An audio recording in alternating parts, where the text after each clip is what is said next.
Well, good afternoon, folks. Old Buster coming to you again with another story. This is called The Big Day, Part 1. The day started out rather uneventfully for Jesse and Monique.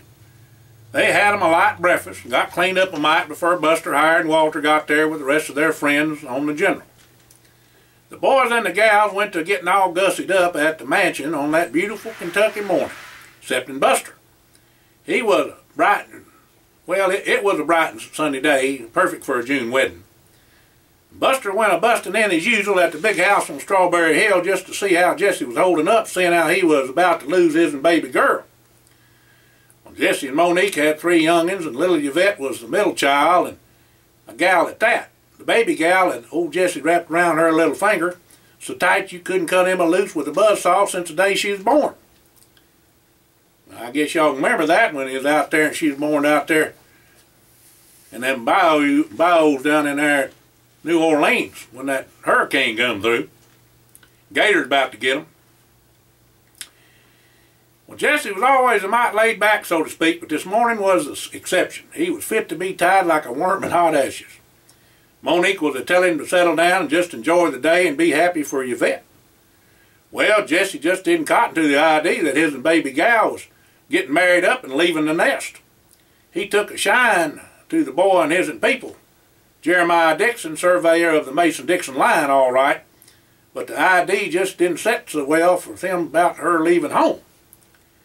Well, Tad, his name was Traxton Avon Dixon, and Yvette met up while she was sowing her oats, wild ones at that, up there in Nashville, and it was pretty much a love at first sight when they met up climbing some rock mountain outside of Nashville. Tad had a bit of a hill to climb with Yvette's driving abilities and her clothespine, but they sure seemed to fit like a glove other than that. Well, Jesse had talked to the boy and knowed he loved her dearly. The same went for Yvette, especially when Yvette had Jesse and Monique over for supper and she cooked. That had to be the day. Thing was, it was right tasty. It weren't nothing sappy neither. No corn. Buster went to gigging Jesse right off. Heck, fire, Monique and Jesse wasn't even out of their bedclothes when Buster went in to belly flop Jesse on the bed, just a-cackling like a hen a-laying an egg. Well, Jesse hollered, "Get off of him, you big oaf!" But that just made matters worse. Monique piled on too, laughing as well. Now, Jesse is sort of a slight feller, so Buster had to keep all of his weight off of Jesse, or he would have been squished like a grape. Finally, Buster let him up and began to hugging him and kissed his old head for a good measure. Jesse went to fussing a mite and told Buster to get on out of there so they could get dressed. Buster went for coffee and flapjacks out in the kitchen where the cook Mirabelle was fixing up some snacks. She sure knowed Buster could eat and loved the cooking for him when he come by. Now, Mirabelle had been with Jesse for quite a spell ever since they bought Strawberry Hill. Mirabelle was a descendant of one of the slaves that was freed by one of Jesse's great-great-uncles that owned Strawberry Hill. She growed up on the plantation and then went on to be a master chef in New York. She studied in Paris, France, always yearned to come on back home. Well, Jesse met up with her one day when she was passing through and was staying at the mansion and checking up on things. Mirabelle was up on the hill when Jesse took his evening walk and they got to talking. Well, after Jesse found out he could buy Strawberry Hill, he called Mirabelle and asked her if she wanted to come on back home. Well, she resigned that day and lit out to Kentucky and been there ever since. One of the family. You see, Strawberry Hill set up on a bluff with the tobacco fields below. The property joined the mansion property, and the family members that inherited the place finally had no one to leave it to, so the estate sold it.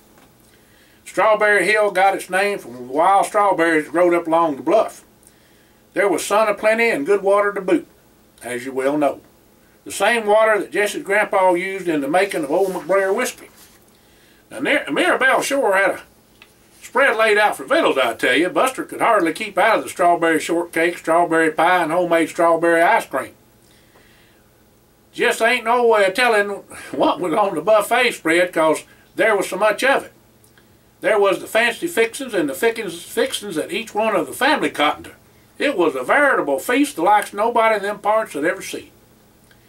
Finally, Jesse got his himself over to the mansion where all the boys gathered up, and they all got him a little snort of Old McBrayer, special bottle Aunt Judith had hid out just for this special occasion. The boys all got to telling stories about the youngins, and when it got round to Buster, he had to begin telling about when Yvette was born. Well, sir, it was round about midnight when the storm blew in across the bayou whilst Jessie and Monique was visiting her ma and pa before she birthed Yvette. Monique was just about due when they was there and had planned on going back to town before she was to have Yvette. And them plans sure got turned around, I'm here to tell you. The hurricane blew in with a vengeance. The only thing that was left that would float was a pirogue, and Jesse had to get his and wife out to swamp in pronto. Now Monique's folks was out of visiting kinfolk with Jesse's oldest boy, Joshua, at the time when the hurricane hit. There weren't none of Monique's brothers around neither, as they was in New Orleans for the weekend doing some shopping and such. Jesse put Monique in the pirogue after the roof blowed off the house and the water went to rising fast. He figured if he could make it back to high ground, that he could get Monique to New Orleans to the hospital before she had the baby. The wind picked up to 92 miles an hour, and even with the cypress trees at windbreak, Jesse could not make no headway towards the dock and high ground. They was tossed around like a matchstick, and it was all Jesse could do to stay up put hanging on between two big cypress trees. Monique was in the bottom of the pirogue, covered up with a blanket and a canvas tarp, but she was still getting wetter than the frog. Well, Jesse lost his grip, and the wind blowed him every which way but loose, and he hollered to Monique just to hang on. The wind blowed him to a part of the swamp which neither of them knowed about, and onto a cypress knee that knocked a hole in the bottom of the pirogue the size of Grandma's frying pan. That little tiny boat sunk whilst hanging on to that old cypress knee. Well, Jesse toted Monique onto a knoll of sawgrass and laid her down on half the canvas and covered her with the other half folded over. Jesse saved the blanket too, and it was wool and it helped warm Monique up some, even though it was wet. Now Monique looked up to Jesse's eyes and told him the baby was a-coming and he had to help her a mite. All the while the wind was a-howling and the rain was pelting them something fierce. The storm raged on through the night whilst Jesse delivered little Yvette. She was prettier than a speckled pup and wasn't crying a bit. Jesse was a-busting at the seams and looking at his new baby and swore he'd get him out of there even if it killed him. Monique was a-feeding Yvette as best she could, with Jesse trying to keep him dry as he could. Now Jesse was wet to the bone and shivering a mite too, but he provided a windbreak for Monique and Yvette, and finally both of them fell asleep. The wind dropped off to a gentle breeze and the rain subsided and gave Jesse a respite for a spell. Well, Jesse nodded off but woke up when Monique called to him. Jesse had cut the cord separating the baby from Monique with his four-wind survival knife that Hired had made up for him, that each of the boys always carried with them. Monique told Jesse she was sorely afeared of infection. They needed warmth and food as soon as possible. The knoll they was on offered little in the way of food or shelter, but Jesse began to fashion a lean-to out of the materials at hand. That survival knife was just a ticket right then. Fire was the next thing to try to get to burning, but that was going to be a chore. Well, Jesse gathered up all pieces of the pirogue he could and any driftwood he could find. While Jesse was looking to heaven and saying a prayer for his family, he seen a woodpecker hole in an old cypress tree and knowed he would find dry tinder there. 'Tweren't no rocks, but there was plenty of old logs he used to bank up a fire with to hold the heat. He took a good while, but Jesse got the fire started and got Monique and Yvette warmed up, him too. Now you got to understand that there knoll wasn't no bigger than a sitting room back at Monique's mama's house. And that ain't very big. Most of the time Jesse was standing and wading in the water. Then the skeeters began to swarm and about ate old Jesse up, but he kept the fire burning and smoking to keep the bugs off of Monique and the baby as best he could. On the second day, Jesse speared a fish and a frog. He cooked them up for him and Monique over the fire, and they sure was tasty. The baby was asleep and being fed and seemed to be in good shape considering the ordeal, but Monique done got a fever. The only water to be had was from the swamp, or what they was caught in the part of the pirogue that was out to water, and that wasn't much. The rainwater is what they caught, you know. Then it was the snakes. Jesse had killed might near 3 dozen cottonmouths and crawling up to the knoll for warmth. It was a full-time job he had for sure, killing snakes, tending the fire, trying to get food, and looking after Monique and the baby. Well, day 4 brought misery to Jesse. He was plumb tuckered out and couldn't see no way out of this fix they was in. Then what he feared the most come to visit him. Gators. They was on the prowl, I'm telling you. Them gators figured they had him an easy meal. But Jesse was fending off gators coming at him from every direction. About the time he run one off, 2 took his in place. Then it took a turn for the worst. One gator come in from the back of the lean-to, and Monique went to hollering. Well, Jesse running around the back, leaped on the back of the gator and began to stabbing him with his survival knife. Jesse killed him with a blow to the part of the hay that didn't have no scales about the size of a quarter. About the time Jesse was getting off the gator, 2 more was coming at him. He was sure enough in a pickle, I tell you. Them jaws opened wide to bite old Jesse when a shot rang out. Then something dropped from the sky on the other gator that was attacking him. Then it was all over, and the quiet ensued and enveloped the swamp. A lifeline with the basket was lowered for Monique and the baby. After they was brung up into the helicopter, Jesse and Buster was lifted up too. Jesse said to Buster, "How in the world did y'all get him? How'd you find us?" Well, Howard hollered back and said it was his survival knife that led them to where they was holed up. There's a locator beacon built in the handle of the knife that lets us know where each one of us is at all times. We got here as fast as we could, what with the weather and all. Buster said, just in the nick of time it appears, I reckon. Buster grabbed a hold of old Jesse and gave him a big old hug. Well, Howard didn't spare no horsepower and got Monique and little Yvette to the hospital pronto. The hospital doctors was waiting for him when Howard put down the chopper. Walter was the first one to the chopper and was gushing over the baby, and the doctors had to move him out the way to get Monique and Yvette into the emergency room. Walter slapped Jesse on the back and told him that now he done it. All the boys were reflecting on the past, and Walter grabbed a bottle of old McBrayer and poured them all another little drink. "We was always with you," Jesse said, Walter. Jesse looked at all the boys with a tear that run down his left cheek and said to them all, "I know." Part 2. It was getting on towards 1 p.m. when the shindig was to begin, when the boys quit their jawing and spruced up a mite in their monkey suits. The gals Lulu, Alma Mae, and Luann come in and made sure the boys was ready for the wedding. All the guests had arrived, and they included all their old friends from around the world. It was a right smart wedding, I tell you, and old Jesse was grinning from ear to ear, and Monique had done opened up the faucets. The tears was from pure joy and a mite bit of losing the baby to adulthood. Their little girl. The reception had every kind of victuals, and old McBrayer flowing along with the fancy bubbly. The party kept on going with the old folks a-jawing and a-dancing whilst the young'uns went off to bed and the bride and groom left on out to their honeymoon. Lulu heard tell they was a-stopping over at Nestle Nook Farm for a day or so there in Jackson, New Hampshire. The bed and breakfast was touted to be one of the most romantic places in the USA. After that, the kids was heading out to Europe for 3 weeks or so, and then to a place in the islands that Jesse and Buster built up on some 94 acres on the ocean. Well, Buster had bamboo houses built that would withstand a hurricane better than them block houses. The original plot that Jesse had traded for was 84 acres, but a hurricane come through and gave him more ground to mount it up to 94 acres. Them houses was plush, I tell you, and all 4 of the houses for each of the boys had guest houses that was every bit as nice as theirs. Tad and Yvette didn't know it, but all the boys and their wives was going to chivalry them two when they got to the island. Exuma was the name of the island, and the local folks was figuring on giving one heck of a party island style when they got there. Well, sir, the next morning when everybody got to stirring and the coffee pot about half gone, a nice little brunch was served out on the veranda, and Walter began to telling stories again. He asked the boys if they remembered when they was riding them Harleys that Elvis give them, and they come around the curve in the mountains in Arkansas and run smack dab into them 5 coons.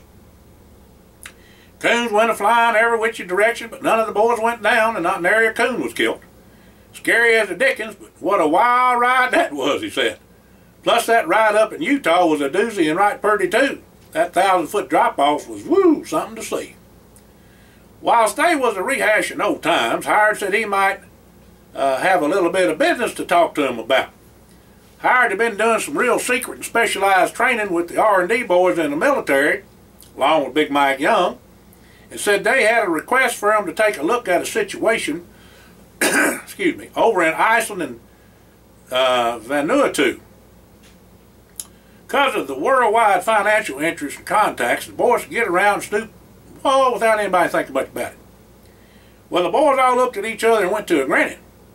Now, Buster allowed there hadn't been much excitement for quite a spell, and he didn't, especially one old age creeping up on him. Buster said he reckoned the general could get there with no problems, but him and Lulu would like to stop over in Maine and eat some lobster and gone around a bit. Well, everybody said that was a good idea and gathered up to talk to the cows about the gals about, oh boy, don't say that, the gals about this little adventure. After hearing all the talking about travel, Howard gave the gals an earful.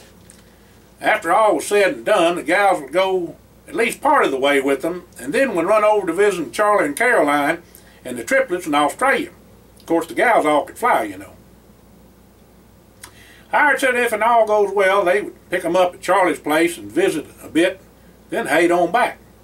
That dang Charlie had growed their businesses over there in Australia and New Zealand to where they was in the top 5 in assets and earnings, if not #1 every year since they started out.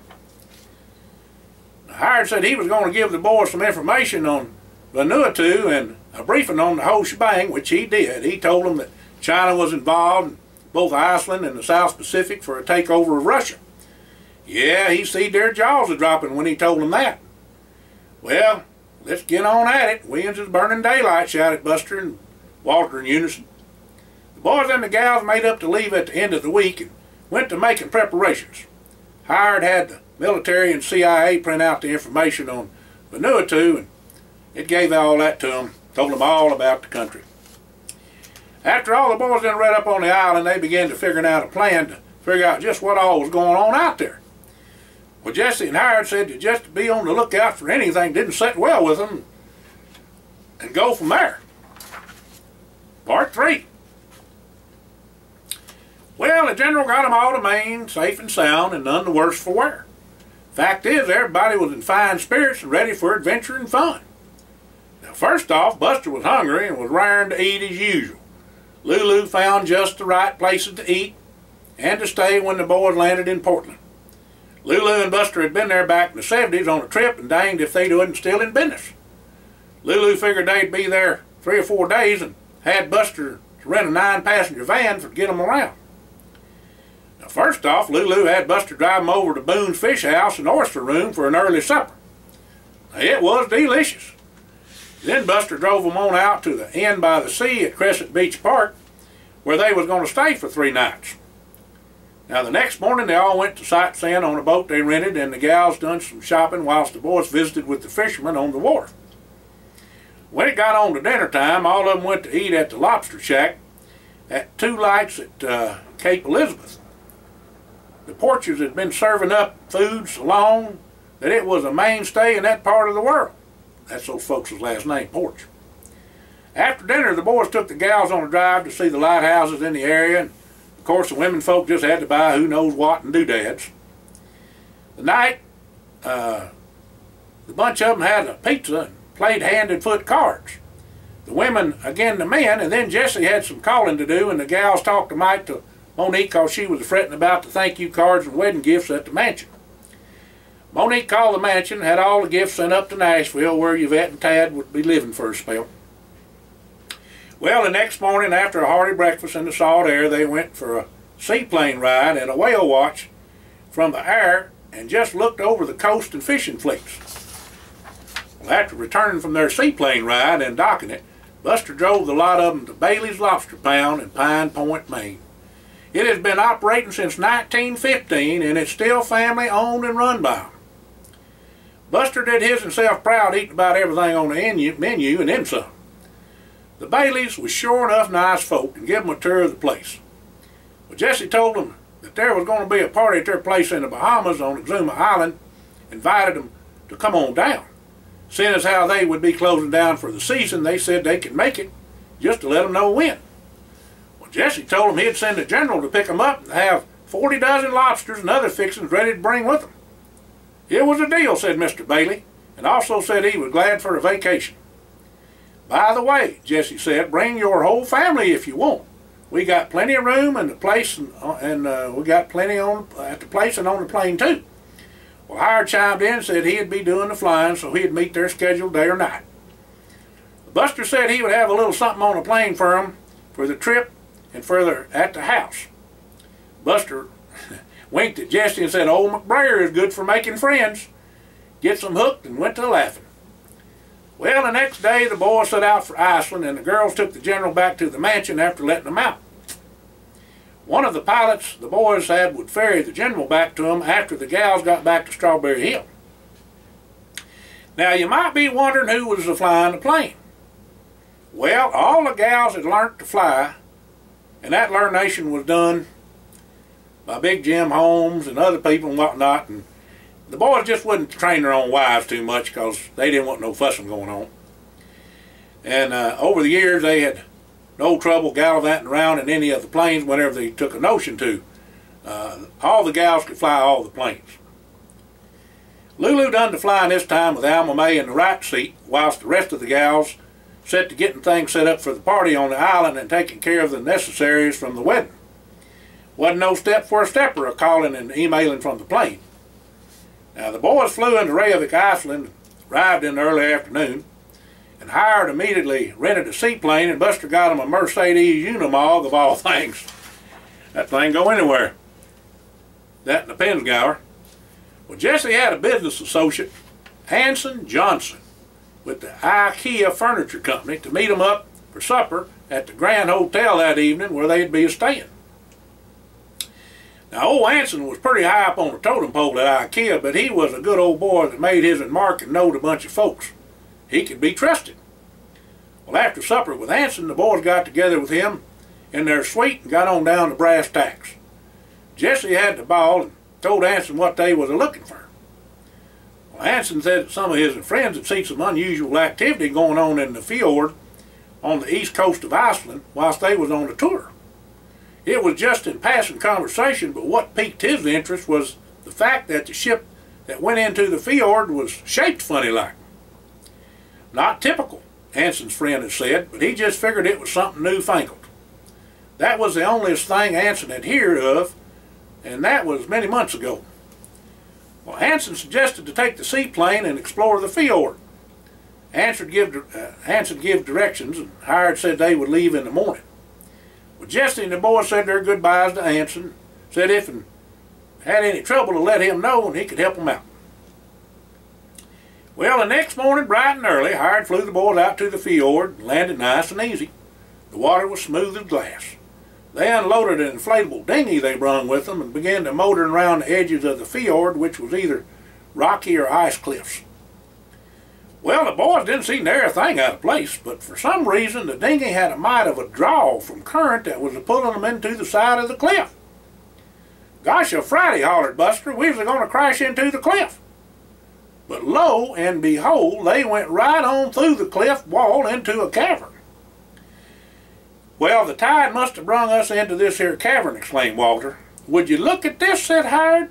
There's all kind of equipment in here, but I don't rightly know what it is. Do any of y'all have an idea? The boys all shook their heads and were just as befuddled as Howard was. Now Walter docked them, and they set about inspecting the equipment and began to take pictures of it all. Now there wasn't nary a soul in the cavern, but the leavings of people that had done been there was every which a place. Even an outhouse over the water was there. Even a body's personals has to be took care of, said Walter. The light reflected from the sunlight on the ice gave enough light to see, but Jesse found a generator and turned it on. Well, that's when the whirring began, and when the whole place went to a shaking and the noise was more than the body could hear. It would plain deafen a feller. Jesse turned the dang thing off, and it took a few minutes to get their hearing back to normal and senses to boot. Well, Jesse said for him to get on out of there, and Howard said he would use the sat phone and call the military at the secret base where he done that training in Nevada. Well, after the phone call, a 4-star general at the base in Nevada routed through to Colorado and later to their old friend Dalton, Howard was told to send all information. as soon as possible to him. Even though this wasn't a matter for Illuminati control, Dalton was hating this up along with the military and the White House. Dalton told the boys to go on back to their hotel and leave in the morning to Vanuatu. Howard flew the seaplane back and doctor, and then the boys went on back to the hotel for supper and a good night's sleep. Well, Howard told Alma Mae to fly the Duchess when they got ready to meet up in the Bahamas, and he would call her and tell her when. All the boys talked to the wives that evening and told them they was dealing with Dalton on this adventure. Well, the gals all felt better when they heard that, but knowed that it had to be serious if he was involved. They reckoned if it was that bad, that Devane would be there too, along with Alfred and Horace. Well, they all said good night, don't let the bed bugs bite, and they all hung up a-laughing. Part 4. Well, Howard flew the general into Port Vila International Airport in Vanuatu and arrived in the evening time. The boys found him a hotel and got something to eat whilst trying to figure out their next move. Now, Jesse made a call to Dalton and got the lowdown on where to look in the Vanuatu island chain. Jesse had been studying all the known maps and information about the area and agreed with Dalton that the place to go to was Erromango Island. Now, Erromango Island only had about 1,950 folks living there, and that was on the west coast. Other than that, it'd be danged hard to get around on that place, because of no roads. And only a trail part way across the island. There was 2 small airports on the island, and the one they wanted was Ipota Airport, but there wasn't enough room for the general to land and take off, so the boys had to hire a puddle jumper to get them there. Plus, there was only one guest house to stay at on the whole danged island. Looked like the boys would have to do some camping and bring their own villas. Who knew how long this was going to take? Well, when the boys landed and was let out at Ipota, they hired them a local to guide them on around the island. They figured they'd trek the island and get a boat and circle the coast and see what all they could find out. Well, the boys spent the better part of 2 weeks gumming around on that island and come up with nothing. Both Jesse and Howard had been talking to Dalton in the military and didn't have a nary clue what to do next. They knowed something was up because of what all they found in Iceland, but was stumped here in Erromango. The boys figured they'd go on back to Iceland and see what all they could come up with. Somebody had to come back to that cavern. Well, whosoever built that place wasn't just going to leave it there unattended. Walter told the boys they ought to just go over to the other side of the island on the stole aircraft and talk to the locals. There wasn't many folks there, you know. Maybe the fishermen could shed a bit of a light on something they seed whilst out and about. Well, the boys caught the stole, short takeoff and landing airplane, you know, flight to Dillon's Bay Airport, and figured they would spend a night or two investigating and asking questions in the area to see if they could come up with something. The first day didn't produce no results, nor the second, so Jesse suggested they pick up and skedaddle. Well, there was a little supply store near the guest house, and Buster told the boys he was going to go over there and get him some stacks to take back with him. When Buster walked into the store, there was 3 Chinese fellers and a behemoth of an Amazon woman with them a-buying out the place. As Buster was getting him some Almond Joys and his favorite Zagnut candy bars, and the Amazon woman pretty near knocked him down, pushing her way down the aisle. Of course, Buster was polite-like and all, and told her excuse me, and she pushed him over the cracker barrel to the floor. Now, them Chinese fellers went to a-laughing, and the storekeeper just hid behind the counter. Well, Buster picked himself off of the floor and told the woman that just wasn't nice of her to do that, and if she wasn't a woman, he'd whoop her like a red-headed stepchild and a yard dog. She said, "Don't let that stop you." Buster said that he don't fight women and moved on towards the door. About that time, the 3 Chinese fellers decided to weigh into the fracas and hit Buster from behind. Well, that done it. The tussle was on, I tell you. Now, Buster cleaned the clock of the 3 Chinese fellers and nothing flat, but that Amazon woman jumped his back and put a spinning roundhouse kick on Buster's jaw, sent him a-flying. She went to laughing like some hyena and told Buster that if he got up, she'd kill him. Well, right about then, Walter and Jesse walked up, and the Amazon woman lit out of there with her 3 Chinese fellers on her tail. Whew! Man, got me warm. Well, Jesse asked Buster what that was all about, and Buster told him candy bars. Well, Buster said, "Did you get me one?" and went to a laughing. Buster told him that woman could pack a punch, and he had a sore jaw to prove it. Whew. Me kind of heated up reading this story, folks. Well, Jesse said they was the only Chinese they'd seen since coming to the island, that they'd best check it out. They all went on in and began to question the store owner. The feller spoke Bislama, also called Bichulamar, or something like that. I don't know what language you're talking. That was a kind of Creole language, they called it. Being as how Monique was Cajun and Jesse had learned some French, he went to a jabbering with the feller and come to find out he was the president's cousin, Aulu Abel, and was going to hear about this here Calcott said. Now these names, I'm sorry folks. Calcott was the feller at the store, and this Aulu Abel was the president, and Calcott was his cousin. Now Calcott was the name of the store owner that the boys come to find out, and Aulu Abel was the president, like I said. Calcott said that there was rarely any police that would come to the island because there just wasn't enough to go around with all the islands in Vanuatu. The police stayed around the more populated areas, and there was hardly any crime in Aramongo anyway. But that Amazon woman and her 3 Chinese fellers had been coming in about every 3 to 4 months for supplies and special orders they'd make. They hadn't been causing no trouble till lately and was getting more bold about it all the time. Well, Buster asked Calcott if he knowed somebody that would talk to him and had a boat to take him around the island.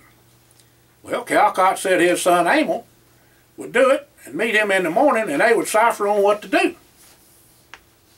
Well, in the meantime, Calcott would see that the folks that lived there in the village and visit with the men in the, well, that's a Nakamal, that's some kind of a hut something or something they got into, where they would prepare and drink this kava to nighttime.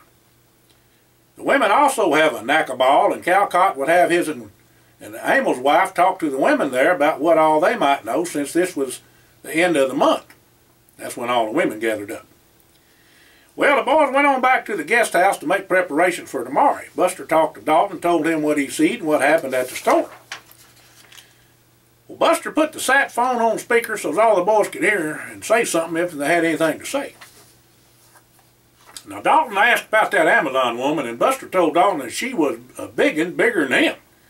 She stood about 6'9" and weighed in about near 320, near as he could figure, and sure enough could pack a wallop.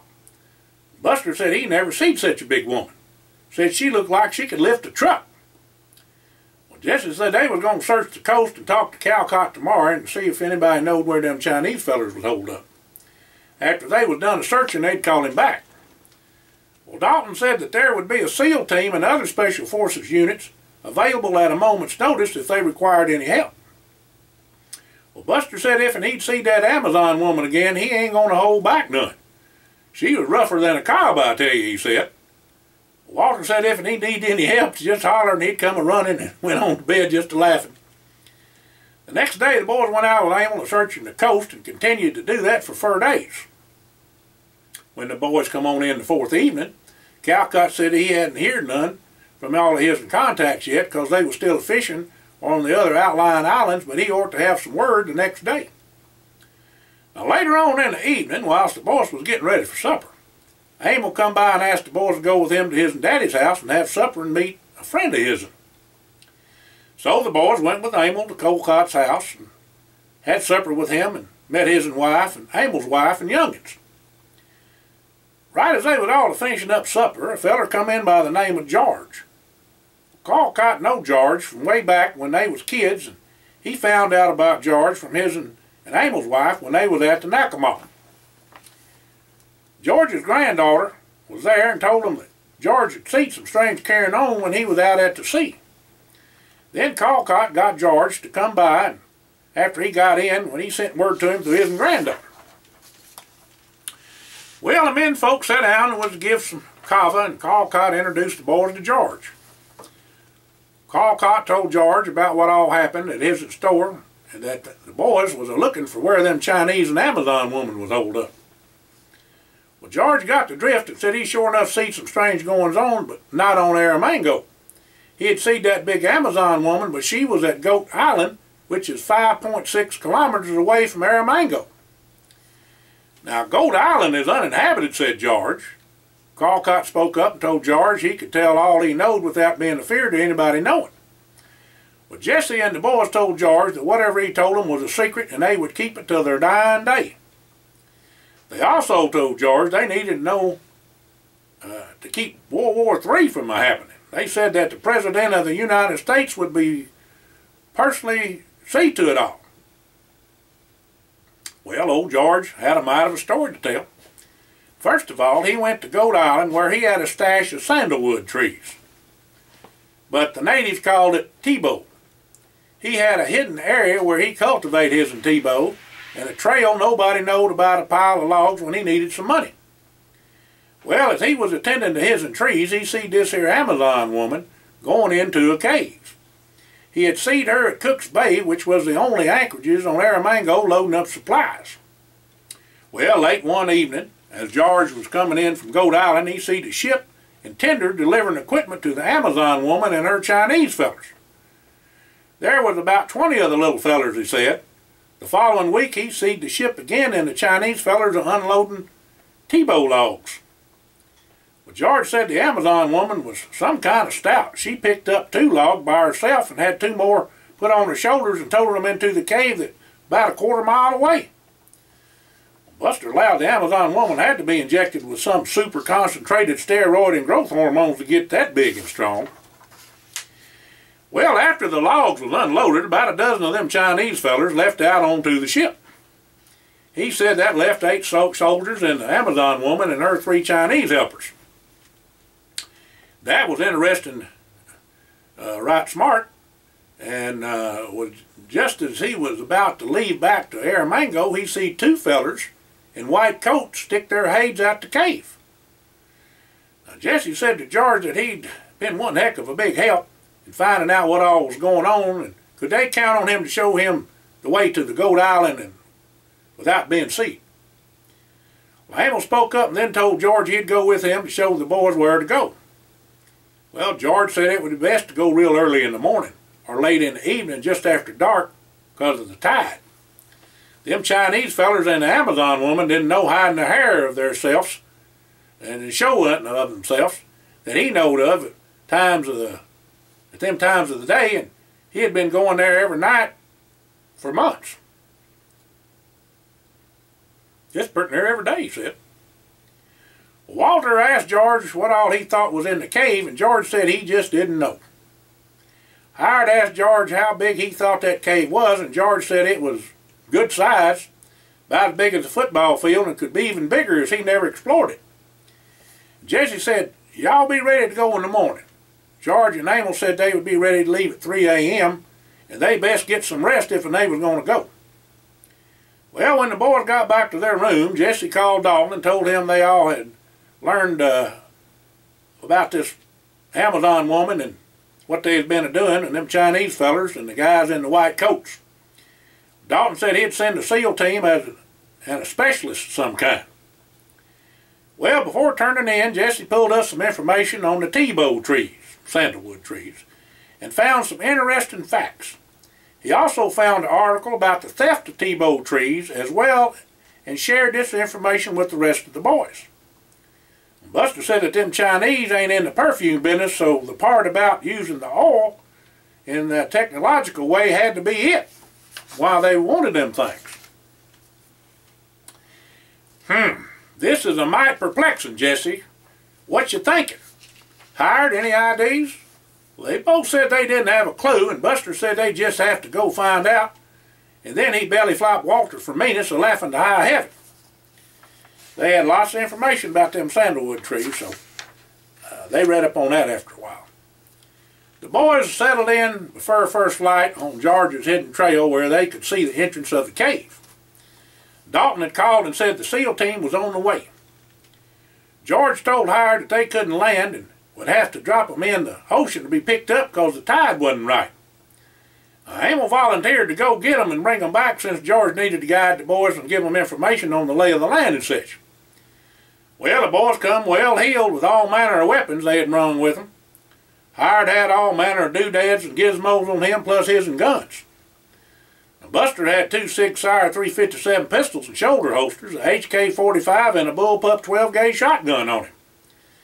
All the boys carried an assortment of knives, including the one Hired made up for them that saved Jesse's bacon in the swamp. The beacon and tracking device is the nuts. Walter had brung along an FN and 2 Glock 40s along with his sniper rifle.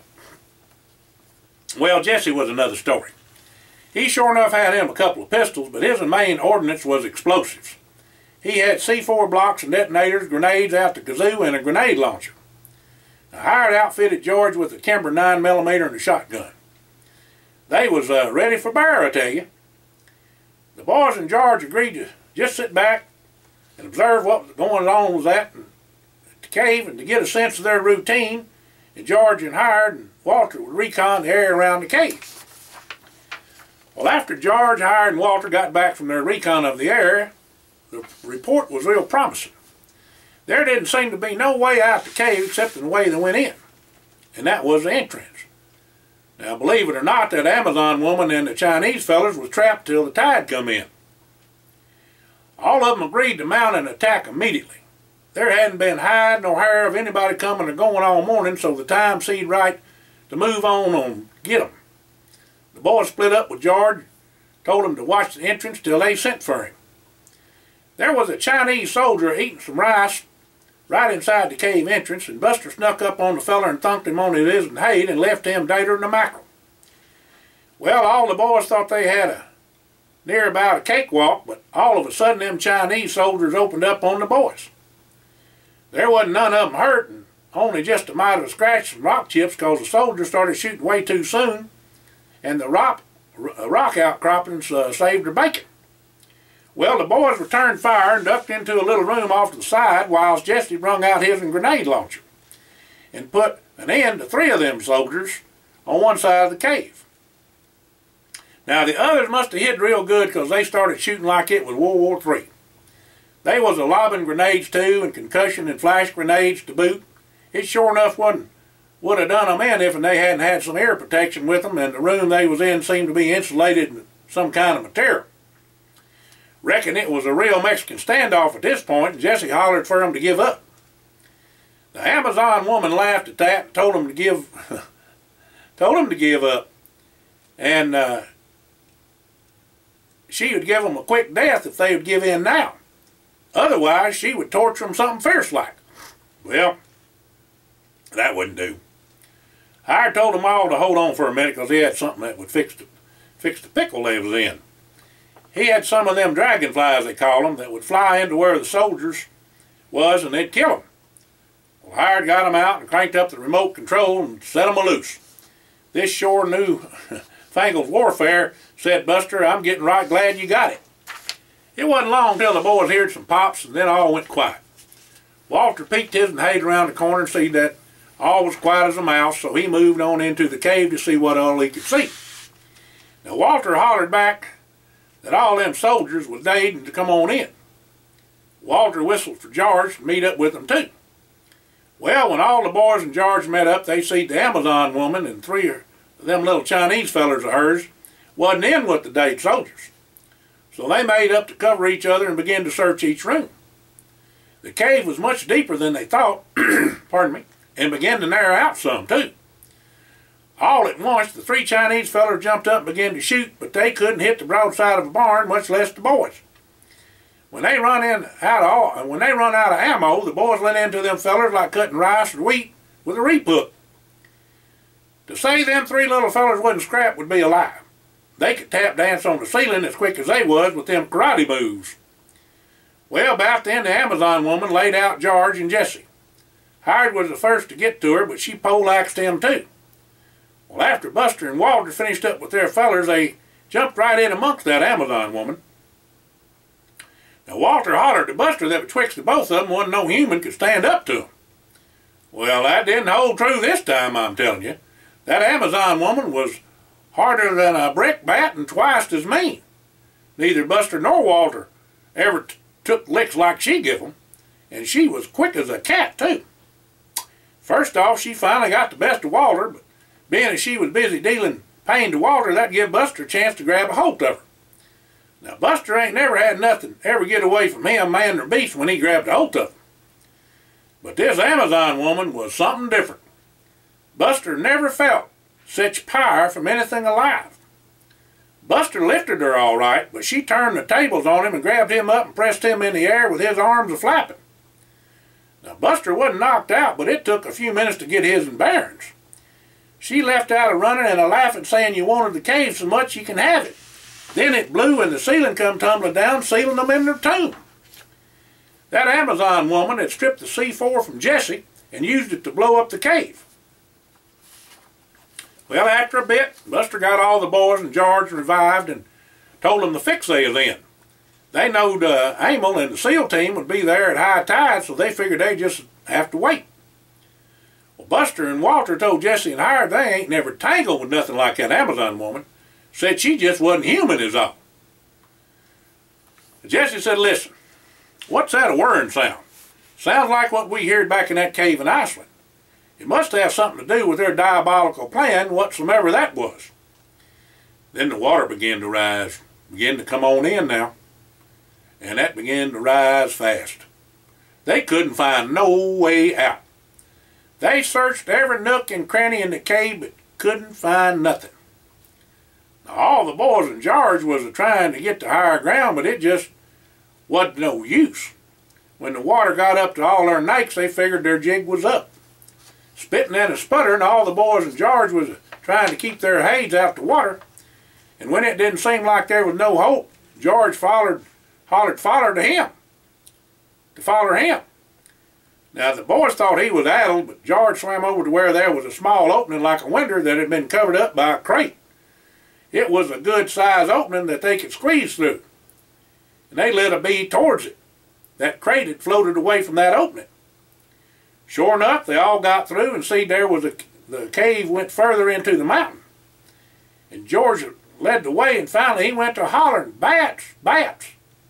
Well, they all met up, and George told them that the bats had a way out, but it depended on how big the opening was, whether or not they would get out, but at least they wasn't going to drown. Well, it wasn't more than 20 minutes till they come to an open big enough to drive a truck through, and they got out, and George led them way back to his trail into the ocean. When the boys got to the ocean, the tide hadn't come up yet, and the Amazon woman couldn't get off the island. The SEAL team was fighting her and losing. Well, Howard called the helicopter on his sat phone and told them to drop a rope to get him and get him aboard. The pilot done just that and pulled Howard aboard, and he took over the controls. The Amazon woman was whooping the tar out of everybody down on the ground, but at least they was keeping her busy. Ain't none of them figured out as yet how she managed to dodge their bullets. She done took all their guns away from them and done some serious damage to the men. When all seemed lost, Howard flew the helicopter over the Amazon woman and lowered a hoisting hook the helicopter had and grabbed her with the hook and the clothes on her back. Well, Howard lifted her up and flew her out a piece and dropped her in the ocean. Well, George hollered there were sharks feeding out there about that time of day, but nobody cared. After everybody got tended to by the medic and flown back to Erromango, there was a meeting of all of them and the rehashing began. First off, Buster and the rest of the boys wanted to know what in the world possessed Howard to hook onto the Amazon woman and drop her in the ocean. Well, Howard said, seeing as how strong she was made me know she was muscle, and muscle is heavier than fat. It was a gamble that whether or not she could swim, but the sharks took care of that problem when she sank like a rock. Good and quick thinking, all the boys exclaimed. Well, Jesse and Howard got on the phone with Dalton, and he began to explain what all the whirring was about. Now, both the caves had equipment that transmitted scalar waves. The Chinese had a plan to pincher Russia from the east and the west and take over. That would have started World War III. Scalar waves have created havoc around the world, and only 5 countries have that technology, and they have all agreed not to use it. The fellers in the white coats were scientists from Russia and Brazil that sold out to the Chinese. They drowned in the control rooms of both caves. There was a joint effort to take down the cave in Iceland at the same time. Y'all was handling the one on Goat Island, said Dalton. "My question is," said Buster to Dalton, "is how come that woman was so strong?" Dalton replied that Buster had partially hit the nail on the head when he said she was on some kind of super concentrated steroids and growth hormone. "As far as we can figure out, and we are working on it, is that there is a frequency that's directed to female chromosomes in the DNA." "Well, we don't need to meet up with the likes of her anytime soon," said Buster. Dalton said he may have more information on that in the future and would advise them on all that. Well, after all the talkings, the boys went back to the guest house for a much-needed rest and would fly out to Exuma the next morning. Part 5. The President of the United States spoke to Colcott, Emil, and George and assured them that they would be rewarded for their assistance in the operation and all their secrets was safe. The President said they would be getting some assistance for better police protection and other services from the United States. Also, they would be receiving rewards from all their countries involved in the operation. In other words, they'd be fixed for life. Well, when the boys got to Exuma, Jesse had a great idea about the use of sandalwood oil and technology and would put their R&D people on it right away. Little Dove's Wonder Cream might even use it. Well, Jesse also asked if the boys agreed with him to put up a desalinization plants on the islands that needed pure water. They all said it was a wonderful idea and the thing to do. Now, Walter told Hire that them little dragonflies sure come in handy and they sure needed to keep some of them on hand.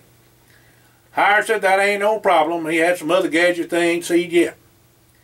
The gals flew over in the Duchess and Jesse sent the General for the Baileys for the reception for Yvette and Tad.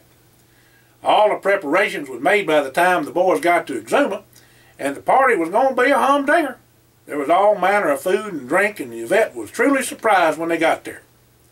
Now, old Tad just didn't know what all to think when the boys chivalried them that first night they was there on the island.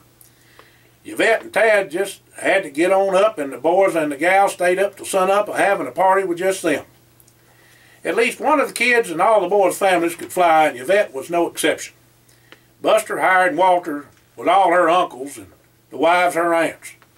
So for a wedding present from all of them, they give Yvette and Tad their own plane, so they could always visit, no matter how busy the schedule was.